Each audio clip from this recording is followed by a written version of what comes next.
Good evening, everyone. I see I have one person in attendance right now, and thank you for joining in. This is the Virginia Bushcrafter. Hey, what's going on, Badass Stain? How you doing, my man? Thank you for taking some time out of your day to come and join this live. I just have some questions for Bushcrafters and anyone else. Hey, how you doing, Stray Kitten? Thanks for coming in. How's everyone enjoying that weather? It's really nice here in Virginia right now. I haven't been out, but the sun is out. I'll be going out, later on in the evening to check my mail. But yeah, weather's good here. Just at work. Oh, hey, I understand, badass. I understand. That is a necessity. The more, the better. With the high cost of everything, I don't blame you, man. I'd be the same thing. But yeah, 5 people. Thanks. Hey, everyone, please hit that thumbs up. And that makes a difference, adding that thumbs up. But this is just going to be hey, Tracy, how are you doing? Glad to see you. Yeah, I just have a few little fun things, about bushcrafting, something that I thoroughly enjoy. And hey, Marco, how's it going? Thanks for dropping in. I definitely appreciate it. Yeah, I'm gonna try not to miss anyone on this chat. Yeah, I went in and I looked to see if anyone else was going live, and I didn't see. So I said, well, let me take this opportunity and go live. That is so correct, Marco. Yeah, I definitely appreciate it. Hey, Black Guns and Garden, how are you doing, man? Thanks for dropping in. My Renaissance grandma, thank you so much for dropping in. I really like your my Renaissance grandma. I really like those videos of that cooking. I wish I could cook that well, but it's just not in me. I have this thing that if I can't prepare that meal in 20 or 30 minutes, a really good meal, sometimes I go for 10 minutes, and then that's microwave action. But yeah, I'm gonna wait for just a few more people to get in here and just talk about something that I just thoroughly enjoy, and that is bushcrafting. And the only thing about bushcrafting is really finding the time to do it. It takes a lot of time. It's a lot of fun. Going into that bush, trying to find you a good location. Sometimes the wind's blowing. Trying to find a place with a lot of wood. Trying to stay off the game trails. Trying to stay. Hey, my mother Sparks, how are you doing? Yeah, I was just saying, trying to stay off the game trails and, making sure that you are near water or that you have ample water. It's a lot of that goes into that, but then, I'm always thinking, do I have too much gear? I don't think I ever have not enough gear. I'm glad to know that you're doing good, my mother Sparks. Yeah, I'm really now trying to shave my gear down, not carry so much gear, but I'm one of those guys that's always thinking safety. Thank you I'm glad you have a wrench. Thank you very much. I appreciate it. Hey, Tara, how you doing? Okay, you listen to that. You work in the garden chores. That's great. Yeah, I wish I had a garden. I don't, but yeah, guys, you know what? I was just I had some questions, and I'm not sure if you guys are really into bushcrafting. I know I am. And so one of the questions that I wanted to ask you guys is, what is it about the outdoors that appeals to you? What is it about outdoors that appeals to you? I'll tell you what appeals to me is just the freedom of being outdoors in the wild. That's what appeals to me. There's really no timetable. Yeah, nature, because you cannot go to the store and buy nature. You cannot go to the store and get that great whiff smell of the woods, being unplugged from technology and plugged into nature. Great answer, my mother Sparks. Great answer. Great answer. Yep. Fresh air, earth, God's creation. That's Goodies. Hey, how you doing, Goodies? Thanks for dropping in. Yeah, there is just when you walk out of your door and you're headed somewhere other than to the store, downtown, to work, even just going out fishing, the smell of that water, especially in the morning. And I don't know if you guys have fished at night, just the water is so calm and so forth. It's absolutely amazing. And I think that's one thing. Hey, Red Scout, how are you doing? Yeah, I think that's one thing that draws me out to the outdoors. It's just the pure nature. You can't package it. Night fishing is fun. It is. I have the thing with night fishing, yep, rejuvenating. My mom, yep, that is great. Thing with night fishing is that I usually just do catfishing at night, uh, and I do bass fishing during the day. I guess when I'm working in our garden or in our woods, nature's guard therapy for my soul. You know what? That is a great answer. I think God is therapy for all of us. Yeah, yeah. But catfishing at night, man, I've caught some tremendous catfish just using worms and clam snout. And bass fishing, I really like to do a lot of top water bass fishing. Hey, Moon Sprout, thanks for coming in, man. I definitely appreciate it. Cleaning our land by hand right now, making nature trail. It's magical. Yeah, it is. It is. It is. It's really magical, man. The outdoors. And the thing is, I'm just hoping that nothing really destroys our outdoor, make it bad or anything like that, because like I said, you can't go anywhere and just buy that. Even just trying to buy land, man, that's a hot commodity. But of course there is a great finance with that as well. But I am lucky enough to where I live, in the area that I live, where the green grass grows. Yes, yes, yes. Hell makes you fisherman of the year. Okay. Yeah, but yeah, where I stay, I'm in the Northern Virginia area. We have quite a few wildlife management areas, and they're very, very open. They all they require you to do is have a fishing or a hunting license, and you can do all the primitive camping that your heart desires. So I think you can have a party up to like 12 for so many days, but it's really, really fun. I really enjoy the outdoors. Um, can't ask for, and even sometimes just going out on my deck at night, just watching the planes. Hey, Bama Jen, how you doing? Thanks for dropping in. Going out on my balcony or my deck, just watching the planes, watching the stars. Man, it doesn't get any better than just being out there, just enjoying it. But those are some of the reasons that I really enjoy the outdoors, that appeals to me. So, but my next question is, when did you first start having an interest in the outdoors, and especially learning bushcrafting skills? Well, my interest in the outdoors started in the Cub Scouts and the Boy Scouts.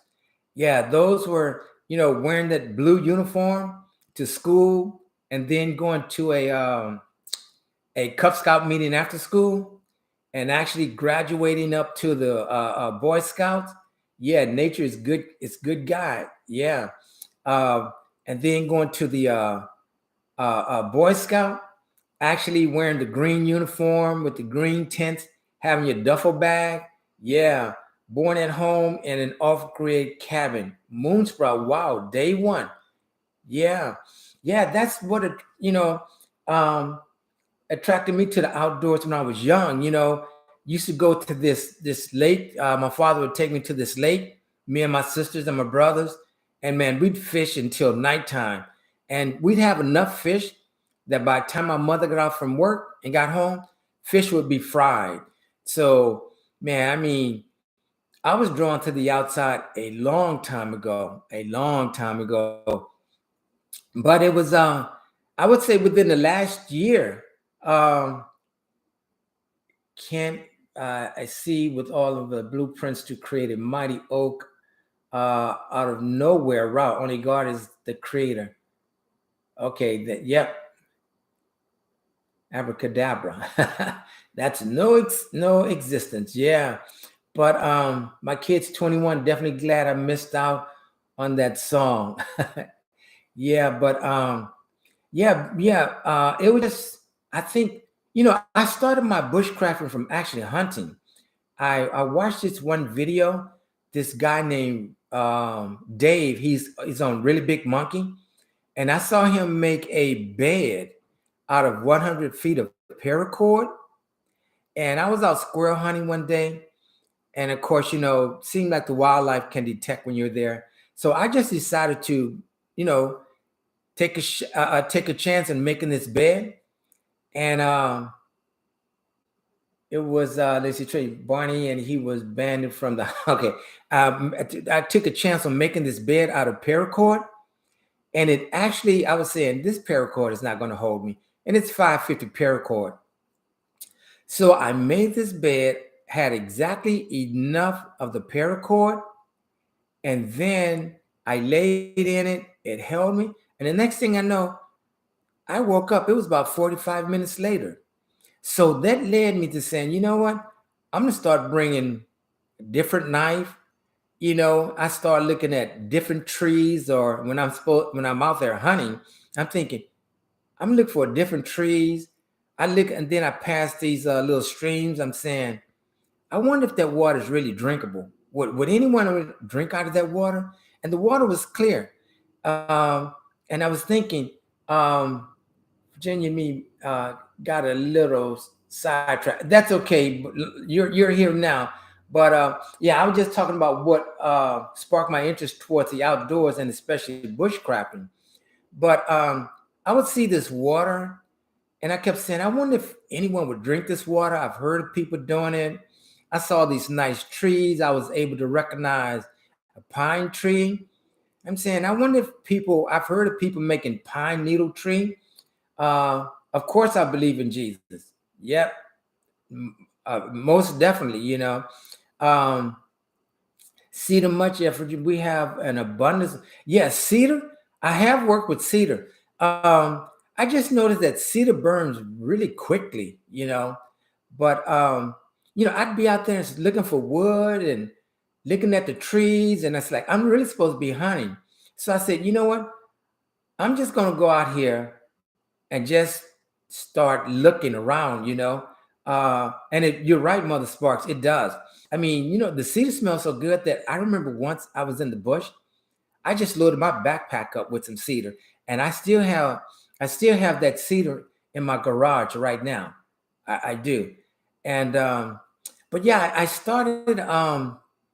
I would start taking like some breakfast out there, taking some oatmeal. Like, I'm just gonna boil this water and see what happens. And I start taking the pictures, sending them to my nephew and so forth. And next thing I know, I'm out here just buying cutting tools, tarps, everything, and just find it thoroughly, thoroughly enjoyable. We want to build a tree house with cedar.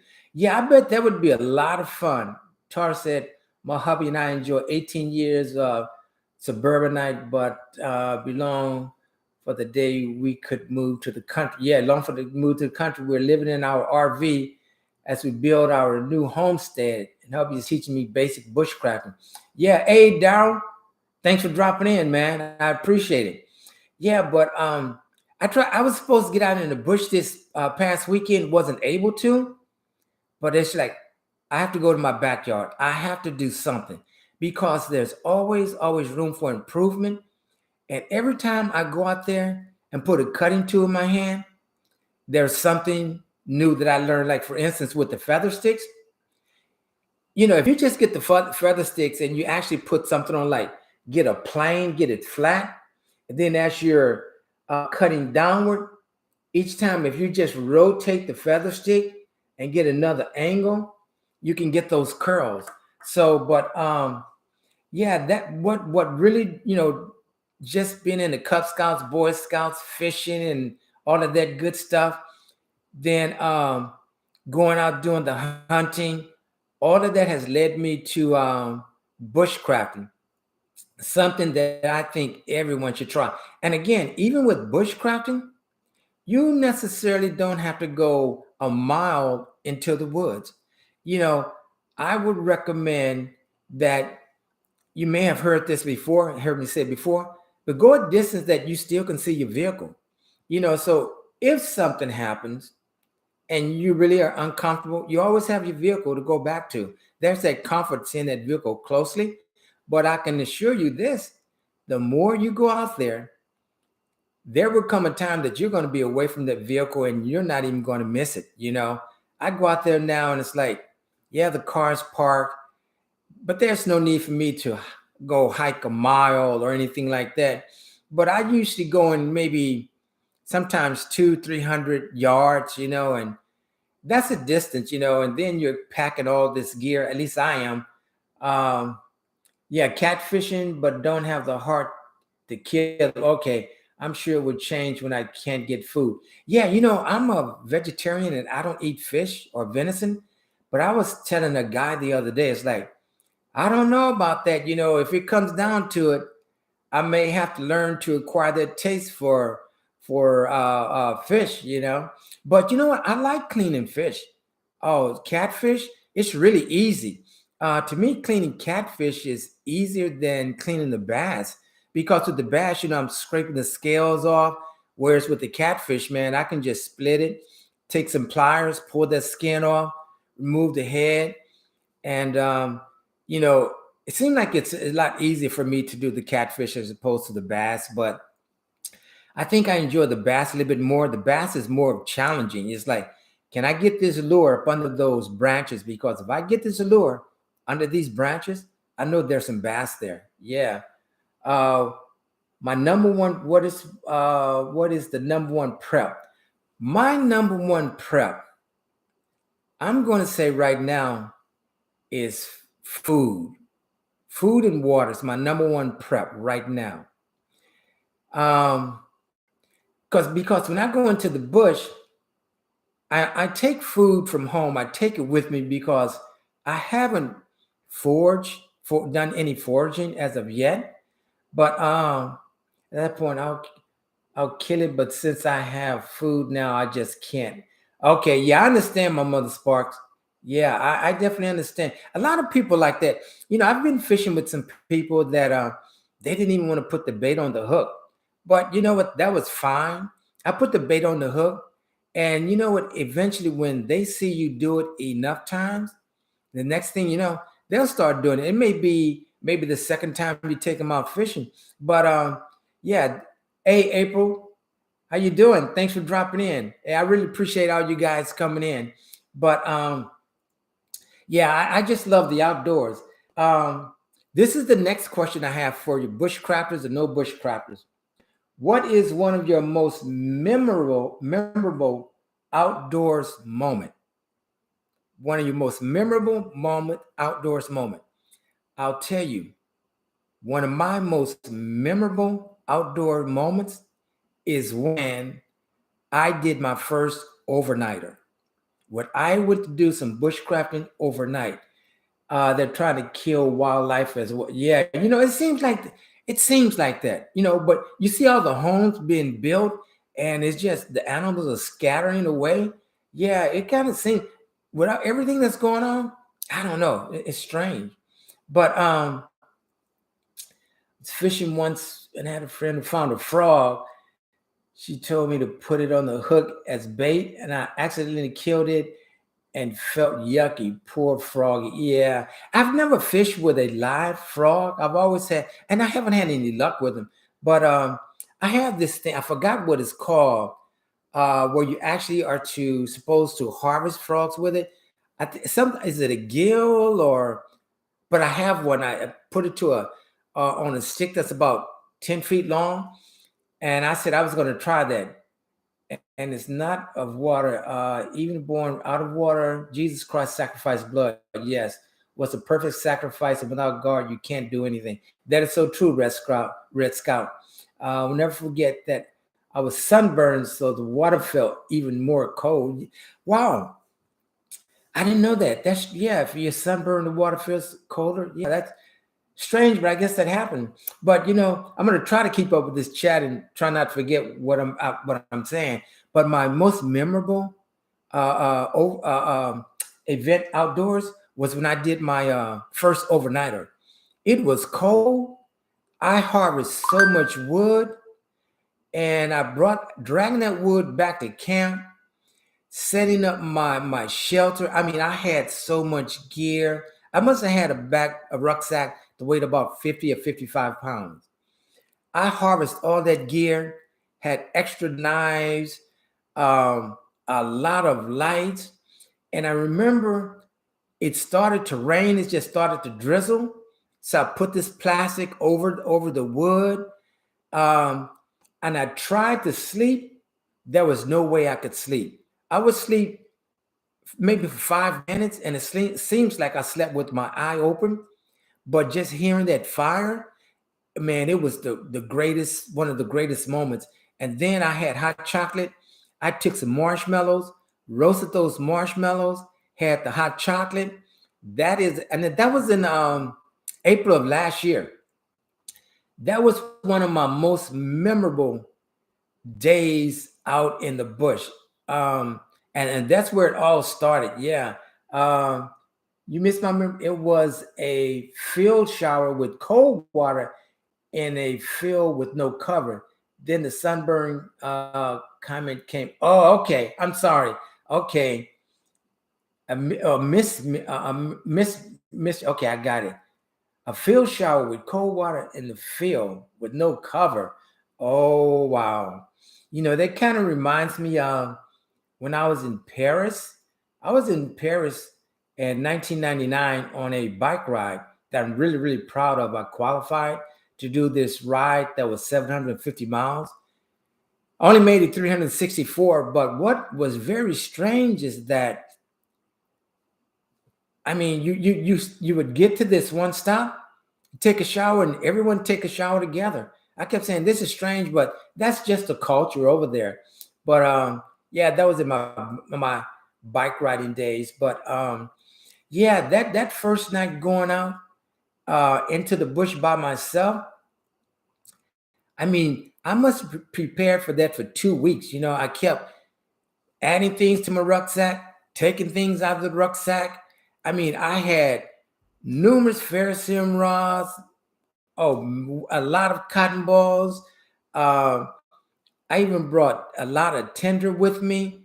But it was a great experience. Yeah. So besides Mother Sparks, very cool that you qualified. Yeah, very cool that I qualified the bear. Yeah, it's called the Paris Breast Paris, and they have it every 4 years. And to qualify to do that ride, you have to do a ride of 120 miles in 13 and a half hours. You have to do a 200-mile ride. And I want to say, I forget, maybe 20 hours. Then you have to do a 250-mile ride. And then you have to complete a 450-mile ride. And you have to do that. That qualifies you to do the Paris Breast Paris. Now, one of the problems I had doing that ride, oh, wow, I was tortured. Yeah. I take hot showers at home, not fun with cold water. Yeah, I don't take cold showers either. I like the warm showers.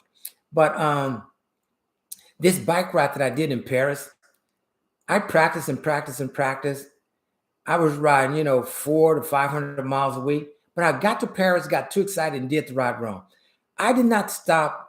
I did not take my first stop until after mile 118.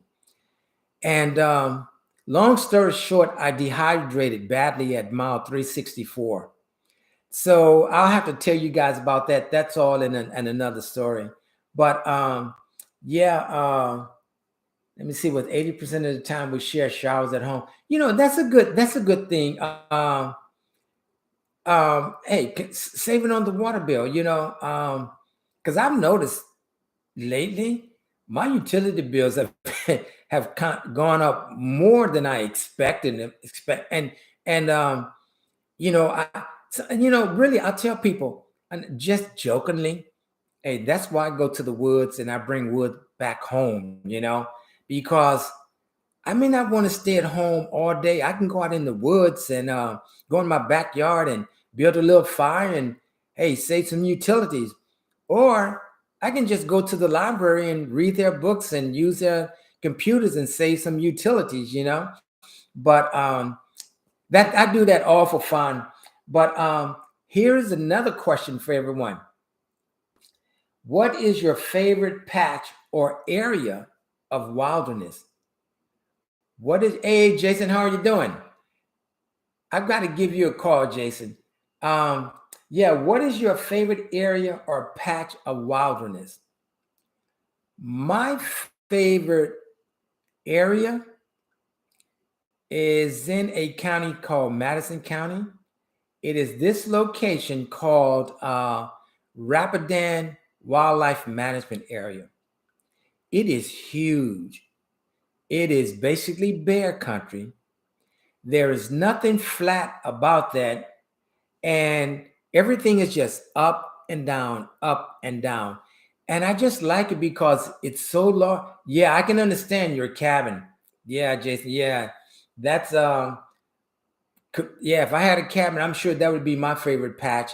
But yeah, I really like Rapidan Wildlife Management Area. If you guys get a chance, go online and just look at it. It consists of numerous mountains. I remember I went out there once hunting with a friend of mine, and we were bear hunting. So I said to him, we had these predator calls, and I said, we're just going to keep blowing these predator calls, and we're going to draw a bear in. So he was sitting on one side of the tree, and I was on the other side. So after about an hour, I didn't hear him anymore. And I remember before that, he kept saying, man, I'd love to go over on, I forgot the name of this mountain. And I said to him, the only way a human being is going to make it to that mountain is by horse or helicopter. So we're sitting there blowing into these predator calls. And finally he stops, and I'm saying, yeah, I'm sure he's tired. So after about maybe 2 hours, I said, I wonder what happened to him. He's not back here. And I know he's, okay, you're in West Virginia. Okay, other cabin, not in Virginia. I'm sure you're enjoying it, Jason. So I said, I wonder what happened to him. So after about 2 hours, I looked into my binoculars. I saw something orange very far away. And I looked at my binoculars. I saw these trees shaking, going back and forth. I could not believe it. It was my friend. Hey, Auntie, how you doing? Maggie Hart, that's my aunt. Thank you. I'm glad you love this show. Hey, and I'll be seeing you this summer. I know I'm going to be there soon, so I'm looking forward to getting out there, seeing you and your daughter again. But I looked in my binoculars, and it was him. And I'm saying to myself, how did he make it over there? But it goes to show you, he liked that place so much. He was always just, sometimes I'd call, hey, he's at Rapidan. But yeah, that's one of my favorite places is Rapidan Wildlife Management Area. So hey guys, let me know what's your favorite area. Just poking fun. Okay, Daryl. Yeah, man, it's I answered the questions wrong at Plasma Place. I didn't know I was supposed to say no. Yeah, but Phelps by the river. Yeah, that's where me and Jason went before. And Phelps is a nice place. I go there a lot because it's only maybe 18 or 20 miles away from me.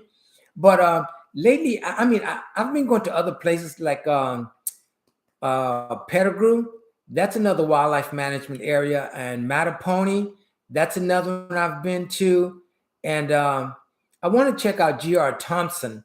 That's like a 2-tier location. But yeah, guys, Enchanted Rock, Texas. Okay, Moonsprout.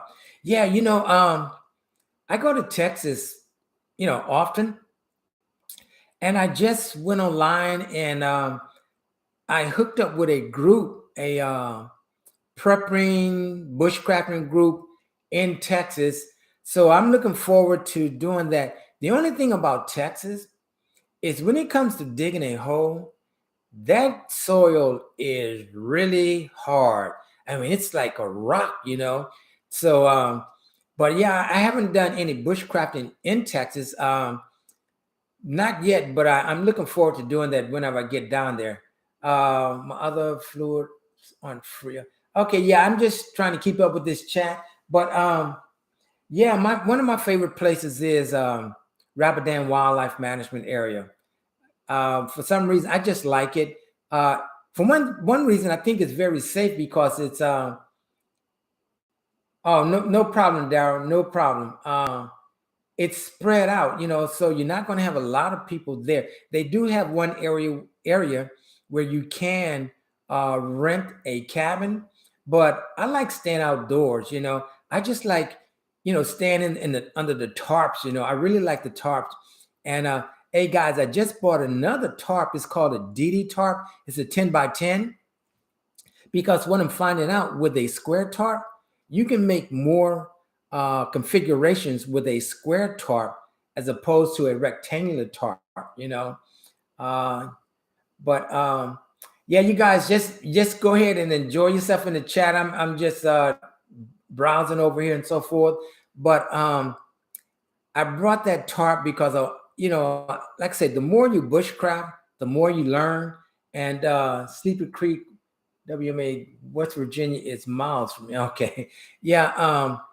Just having sleeping under a tarp, not being enclosed, and even with a tarp, you have the ability to actually do an enclosure. So that's one of the things I like about sleeping in the open. Yeah, guys. Now, the next question I have for you guys is, as I said before, this is about what, when, and why. So here is a why question. Why do you think bushcraft and survival skills are important in today's modern age? Why do you think bushcrafting and survival skills are important in today's modern age? I think they're important because things are unpredictable now. And I think just by having some skills, yep, tarp they are a necessity. Red Scott, it says Jason Hubert, not true. Okay. Having those skills are important. I really honestly don't think anyone is ever going to have to vacate their home. I just don't. But in the event that you have to, even after all your electricity's turned, is not working, not functioning, just knowing how to make a fire is so important. Yes, when we were little, we were told, stay away from that stove. You're going to burn this house down. You're going to be in a lot of trouble. We were told those type of things. And that's true. That's true. But it's essential that we know how to make a fire. Hey, Fed Up America, thanks for dropping in. It's important that we know how to make a fire.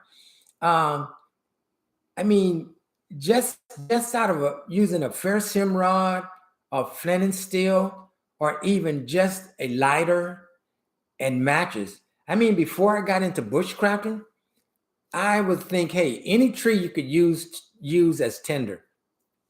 Not knowing that a green tree, no, that's not going to work. So even just learning the difference between hardwood and greenwood, knowing the difference between the saw blades, hardwood blade, green, softwood blade.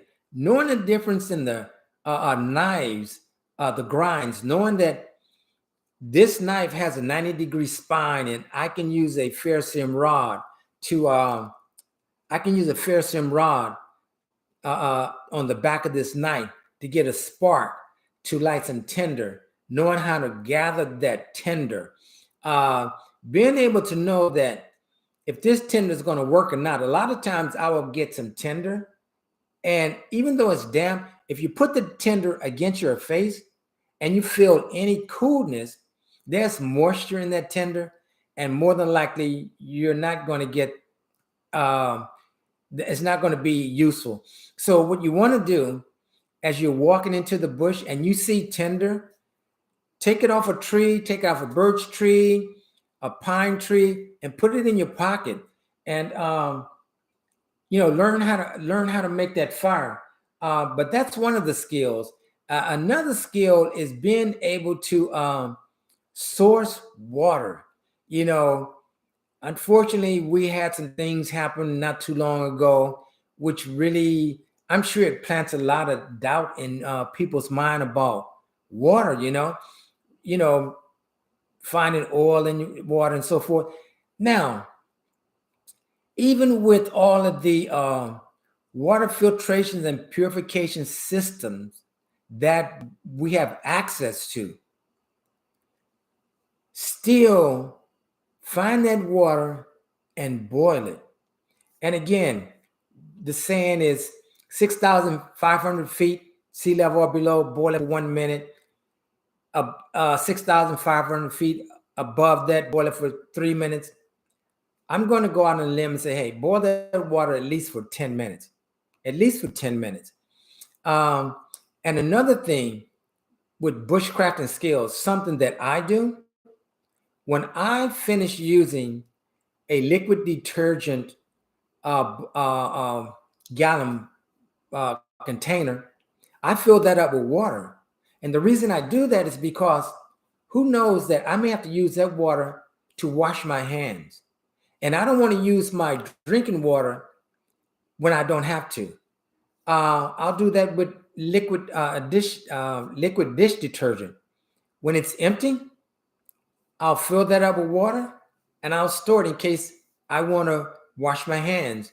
Or even with the laundry detergent one, hey, I wash my clothes, So a lot of the bushcrafting skills and survival skills, they're very, very important today. It's good to know as much as you can.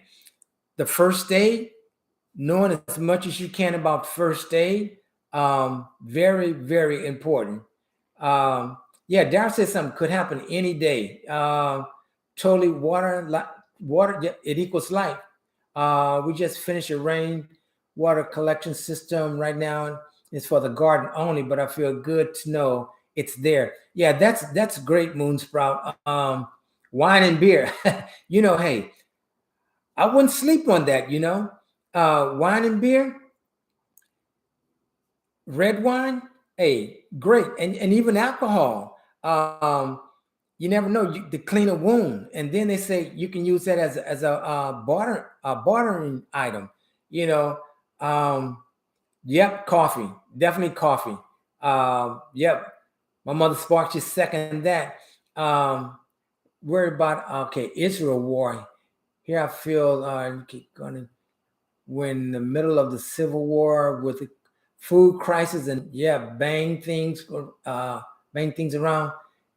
Feel, I'm with you, Tracy, on that. I just, keep my fingers crossed, man, because I just say to myself, something better has to come along. We just cannot, 2023 cannot continue as it's going right now. It's just impossible. It can't. Something good has to come out of this, and it has to be before the end of the year. That's just my prediction. I think we've all been put under unnecessary pressure. But that unnecessary pressure has been a betterment for me, and I think for a lot of other people, because I don't think I would be prepping as I have, you know, um, even though sometimes, I just like, again, rotating your food. That's a chore. Looking at the dates on the can and all of that, that's a chore. But that's still a prepping and survival skill. But I think it's really, really important to learn some type of survival, prepping, and bushcrafting skill. Now, here's a question that's a what. What is one piece of survival equipment that you cherish over anything else, and why? What piece of equipment do you cherish over everything, and why? Um, Iran just activated defensive missile. Wow. Um, I asked that question to another guy, another prepper. He had a great answer. He said his brain. And you know what? That's superior, because you got to have the brain to think about it. But the next thing he said is his knife, because he can do anything with his knife. Yeah, in addition to brain, the thing that I cherish the most is my Condor King Kukri machete. Now, with that machete, I will be able to chop thick branches, cuts thick branches, small branches, shavings, feather sticks. It's really a chopper, guys. So it's right up underneath an axe. But I would choose that machete because of the blade length, 12.6 inches, which is going to allow me to split wood, even though you can split wood very well with a hatchet or an axe. She's fire. Hello there. I am so glad you can join me. A fire. She's fire. There's a great event this weekend at the Fredericksburg Expo. If you're in the area, drop in. It's Saturday and Sunday from 9 to 5 o'clock. And then there's another event in Manassas in April. And I believe there's an event in Chantilly in May. But if she's fire, if you guys get a chance, go over her channel. She's she's about to get that black belt, and she's about defense. I just started watching her channel. She has a lot of information to offer. So I encourage you guys, go over there and check her out. Yeah, Jason. There is, again, I'm getting kind of off track, but yeah, my favorite piece of equipment is my Condor King Kukri machete. It's a beast. I really like it. But you know what? Now, underneath that, it's all of my cutting tools. Thank you. Yeah, she's fine. Man, I'm telling you, I am so glad to see a lot of ladies join the 2A community. It used to be a myth that, oh, ladies, no, you don't do that. Don't touch those firearms. That's for men. No, I think they're for everyone, and they're tools. They're tools. We have tools at home. We have tools in our vehicle. What we utilize are tools. We use tools to hunt. We use tools to fish. They're tools. Use all tools in the proper manner and get 100% use out of them. Oh, wow, my girl has an AR 308. I like the 308. The AR 308, if you guys not familiar, it's 7.62 by 51.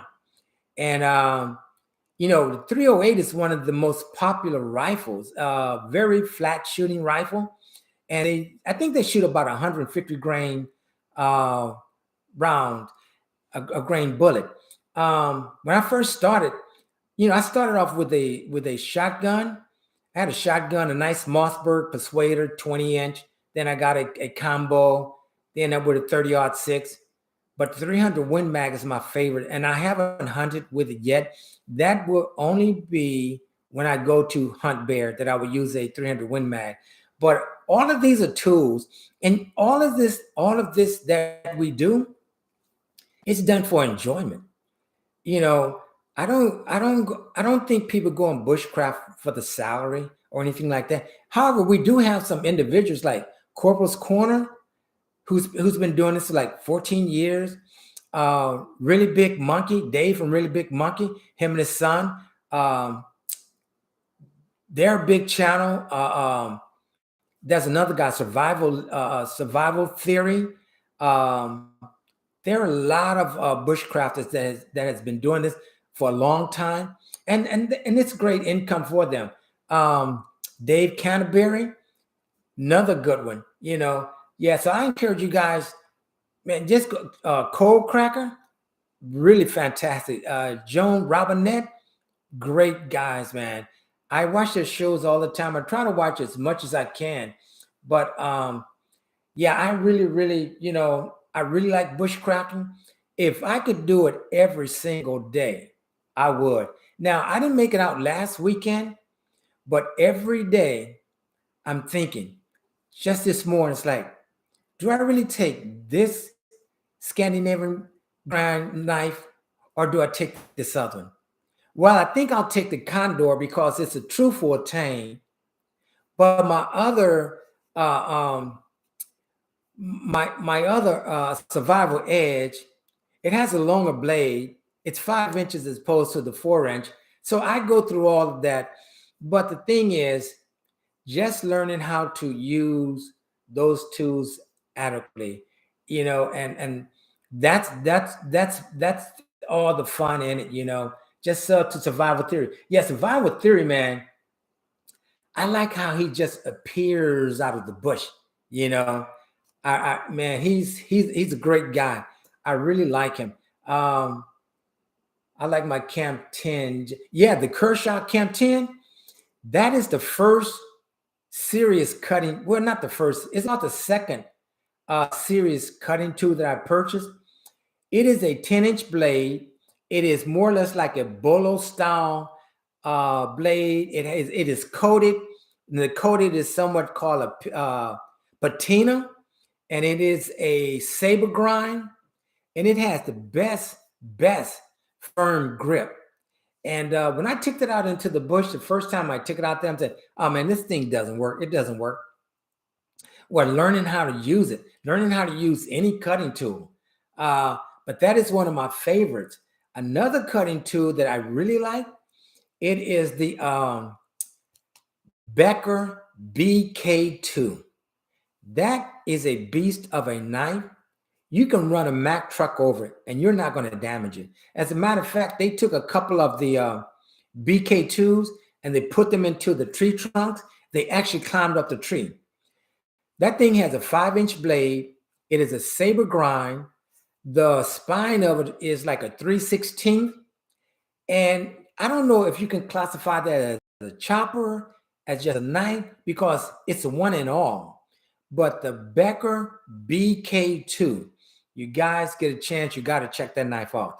There's one cutting tool that I want to purchase, but I just don't want to flip the bank on it right now. And plus, when I purchase something, I like to touch, feel, and see it. And it is the Becker BK21. It is made by the guy, his name is Reinhardt Becker BK21. If you guys get a chance, look that up. When I get that, and if I get it, that's going to be my last one, because I was just so lucky a while back to pick up. I hope you guys saw my video on my yard sale. That thing, it works well. I've even made one more adjustment to the handle because it didn't come with the handle. And I'll go ahead and tell you guys now. the price was so low. The price is under my 4 fingers and thumbs.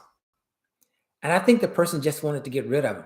But man, I call that my yard sale cutting tool. But yeah, guys, I wanted to, again, when you guys get a chance, let me know in your comments what is it about the outdoors that appeals to you? When did you first start having an interest in the outdoors and especially learning bushcraft skills? What is one of your most memorable outdoor moments? What is your favorite patch or area of wilderness? Why do you think bushcraft and survival skills are important in today's age? And what is one piece of survival equipment that you cherish over anything else and why? I would really, really be interested to hear what you guys say. And the reason why I'm so interested in hearing what you guys say, because you would be surprised at what I learned from you all. I was on I'm watching videos all the time. It was maybe 2 o'clock in the morning. And I was watching Woman Outdoors.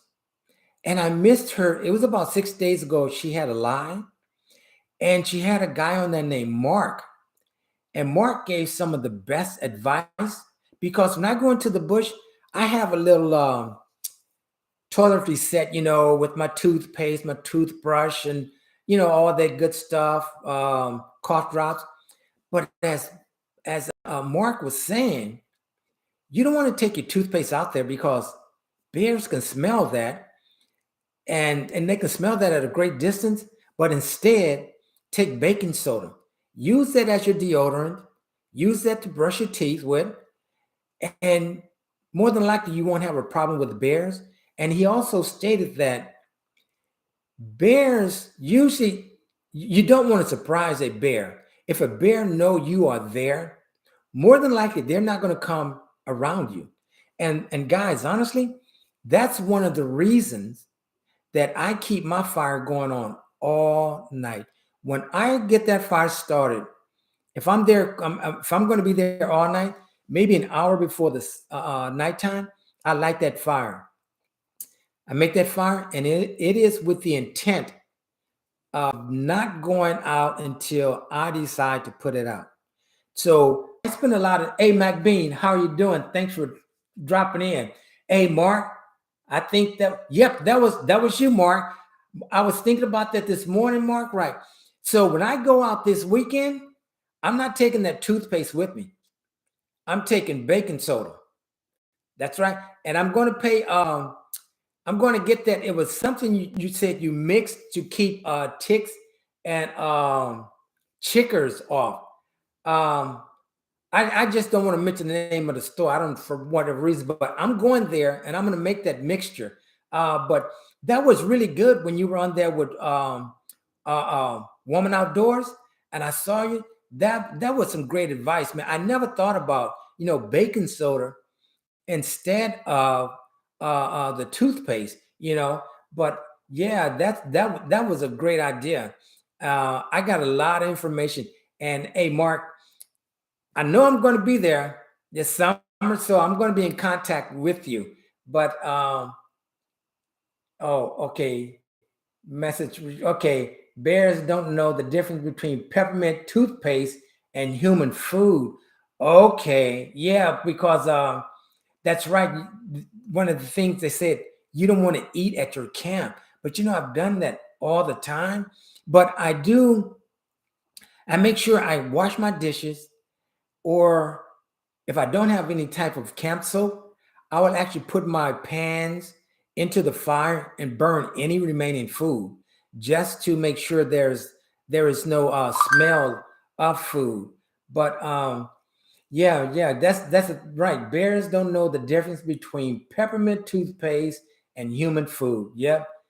Jason says he can vouch for that. He loves his fires. Yeah. All right, Daryl. Yeah, but yeah, I appreciate you dropping in, Daryl. I really do. But yeah, I'm telling you, really, I really like going out into the bush. Um, I'm telling you, every time I go out there, I come back. It's like, wow, I have to learn this. I got to learn this. Something that I haven't done. And a lot of times things are mental on you. You're like, yes, I'm very comfortable using a ferrocerium rod. I'm very comfortable using flat and steel. I know in theory how to make a bow drill and use a bow drill as well as a hand drill. I just haven't done it. And the reason that I haven't done it is because I've seen another guy, Expeditionary Johnny. He does the bow drill and he makes it look so easy. Now, I know the first time that I do it, I'm not going to be able to do it as well as Expeditionary Johnny. But I'm just going to have to say, you know what? Here is the board. Here's your paracord. Make your components and just do it. Now that's something I know I'm going to have to practice, but that's going to be the next thing I really have to learn and do is the bow drill as well as the hand drill. And I think that's important because I mean, I don't think it's a big chance that you would be caught in the bush without a ferrocerium rod or flint steel, matches or lighter. But what if you don't? The only thing left is the wood, the friction that you will have to make with a hand drill. So if you're able to make a hand drill, you're going to be good to go in any situation. You know, knowing if the wood is moist or not. But yeah, guys, it's a lot. It's a lot to learn in the bush, but it is amazingly enjoyable. It's just, you know, the thing is, it's just you just can't hop out into the bush every time you want to, and that's my issue. You know, I have to plan and plan. It's like I was planning to go out this past Sunday, wasn't able to make it, so I had to resort to my backyard. It's just let me just make some feather sticks. Let me try these two knives, even though I've used them before. And then after I did, it's like now I have to go and replenish that wood. So you know, I mean, you can't stop a bear from coming around. We left our packs with pockets open.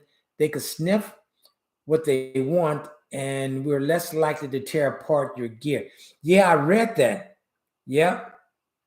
Yeah, Jason, that's another thing. Learning to tie knots. Yeah, Mark said in Alaska and the Northern Territories, trees aren't as tall. We couldn't hang our food. Wow. Yeah, but that's another thing. Yeah, tying knots. I was talking to another guy, and he was saying the same thing. Like he just uses the same knots over and over and over. And I found myself doing the same thing, using the same two knots. And today, this morning, I was going through a books like, yeah, I need to learn how to make a constriction knot. That's where you're taking two pieces of paracord and put them together. But then I said, nope, Steve, you know, you got some other things to do. Go take care of those priorities first, and then come back, and then you can twiddle with learning how to do the constriction knot.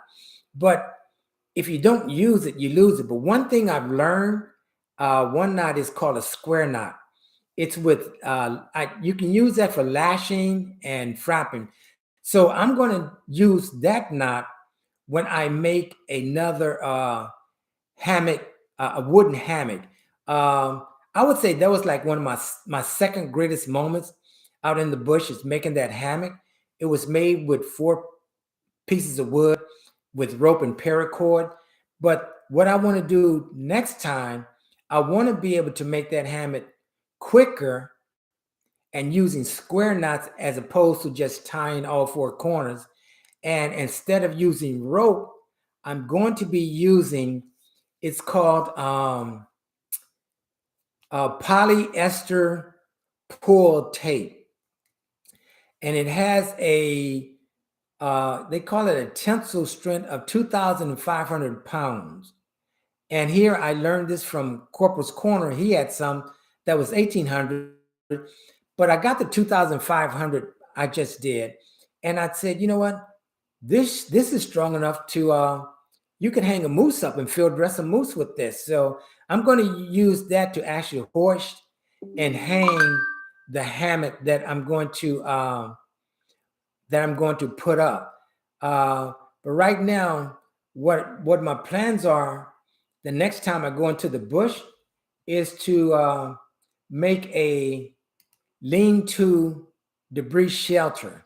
I've done that before, but here again, that's why I say learn and practice. I want to be able to make a better one.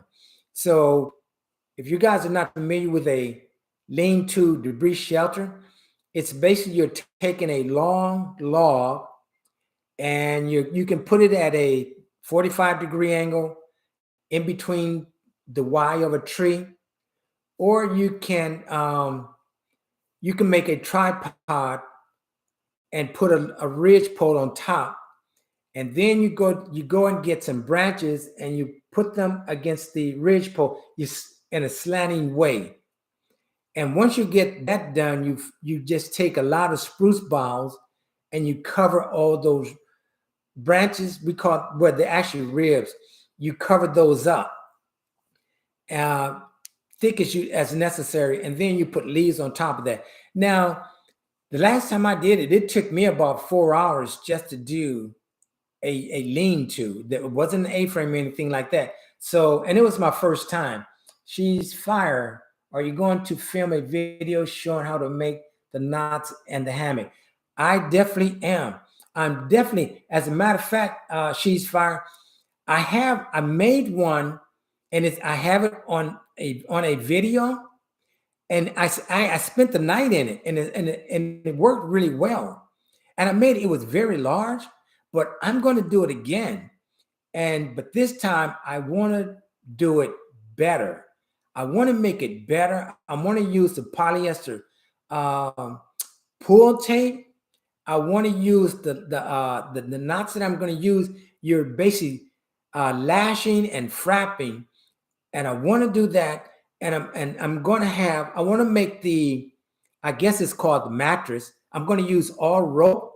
I want to make it much denser, and then I'm going to put the roll bed on it, and I'm going to swing right next to the fire, just like I did last time. But last time I was there and I was in the hammock, I didn't sleep much.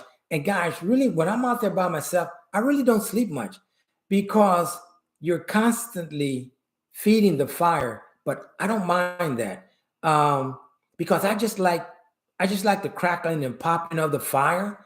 And I know that fire is like safety. Again, if wildlife know you're there, more than likely they're not coming to you. But yeah, I'm really looking forward. It's everything that I've done before. I want to do it again, but I want to do it better. And one thing that I want to learn now, and I'm going to learn how to do a lot of configurations with this 10 by 10 tarp. I got the 10 by 10 tarp, and I just purchased a merino wool blanket. So, because a lot of times I'll go out there and I'll have the 5 by 7 grabber tarps, and they're mylar. But I just want to see now how well the merino wool blankets work. So I'm looking forward to that. I mean, there's so much stuff that you can purchase to stay warm, and so I'm looking forward to it. But yeah, Corporate Corner, yeah, Tracey, isn't that guy great? Yeah, she's fire. It is. I mean, I agree with you 100%. I'm not guys, hey, I'm not a firebug. I just love making fires. It's a challenge. And the thing is when I get out into the bush and I look at all the choices of the wood, the dead standing trees, and I got this saw with me, and I got these chopping tools. Sometimes you don't want to overdo it. You have to have a lot of stamina and endurance, but you have to know your limitations. So sometimes I would just stop, take a rest, drink some Gatorade, eat a granola bar, and think, okay, it's 3 hours before the sun goes down. Let me go get some more fuel, which is my wood. Let me go harvest some more wood. And the thing about it, what I believe in is when you feel that you have enough wood, go and get 3 times as much as what you need. I mean, a lot of times I thought I have a lot of wood. And the next morning, I have enough wood to last me about 30 minutes because I'm one of those guys, I like to keep a blazing fire. I love that warmth. So yeah, that's one of my things is the fireman. I love building fires. And at some point in time, when I feel I have enough knowledge, I actually want to take a group out and just teach them the same thing, that I've learned. But yeah, guys, I just wanted to hop on here and pose those what, when, and why question to you guys and get your responses. So, hey, when you guys get a chance, leave those in the comments because I would really love to hear from you guys. Your most memorable spots. I mean, we have 9 people here right now, 16 thumbs up. Hey, I think it was up to like maybe 15 or something like that. Hey, but I definitely appreciate all of you guys coming in. It's been great. I definitely appreciate my Aunt Maggie from Texas coming in. Tell Merlin I said hello. And I'm looking forward to seeing some people in Texas. Looking forward to seeing Mark. Looking forward to seeing X24 Reviews and all my relatives. Looking forward to seeing members of Prepping Net San Antonio. So yeah, it's going to be fun when I get there. So guys, I'm not going to hold you any longer. I appreciate you taking some time out of your day to come and visit with me. So with that being said, guys, hey, like, comment, share, and subscribe to the Virginia Bushcrafter. I will see you on the next video. Take care.